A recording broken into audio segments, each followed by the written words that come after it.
Here are some images of some nutcrackers. I wanted to show you a variety of nutcrackers because, as you can see, a lot of them have different colors, different designs, but they all have some similarities as well. So as we get started, let's take a look at some of those similarities and differences. Starting out with some geometric shapes. As you begin starting out with some of those geometric shapes, start by folding your paper in half, and then in half again. Once you've folded it in different sections, you can begin off with a rectangular shapes. This rectangular shape can be used as a basic starting point for the body. Once you've done that, here are some other shapes that you can use to make this nutcracker. Semicircles, rectangles, other circles. Again, the guide sheet that'll be posted on the board will help you as you begin drawing these shapes. It does not have to be done in the particular order that you see me drawing today. It can be any kind of order that you want. And then you can use some decorative shapes as well to decorate the hat, or semicircles for the face, the eyes, rectangles, squares, rhombus, trapezoid, diamonds. Think of all the different kinds of shapes that you can utilize in this project. They just randomly excuse me, Quinn, and actually just go ahead and start using some basic geometric shapes as you begin working on your symmetrical nutcracker today. Okay, now once I've got a basic idea, please go ahead and feel free to make any changes or additions to that basic starting point of your nutcracker.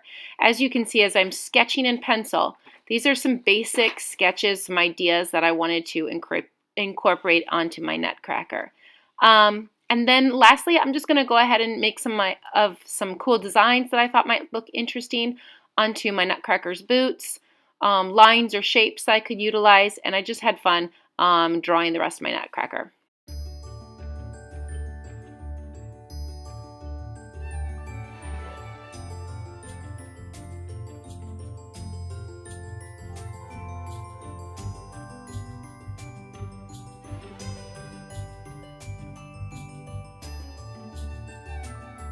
Onto the coloring. I just started out with some basic marker after I outlined in Sharpie, because this is just a technique that I like to try with this project so that it gives some variety of just color tones that I could incorporate into my project. So I like to outline with colored markers and then color with crayon or colored pencil.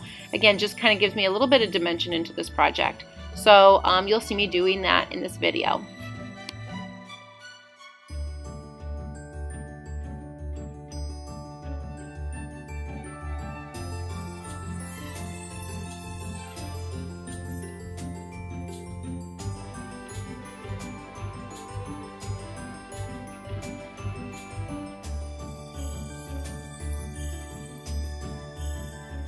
Alright, so another little technique that you can try as well if you want to make your coloring even more spectacular, as you can see, I'm using analogous colors, colors that are right next to each other on the color wheel. So even though I used green to color in my project, a tint of blue, just thinking about value on the edges or the sides of my nutcracker, makes it look a little bit more 3D. So it's just regular green in the center, with a little bit of blue coming in with the green to make it look a little bit more 3D, so my nutcracker doesn't look so flat.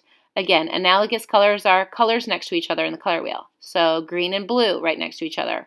Orange and red are right next to each other. And I thought even red and purple are right next to each other.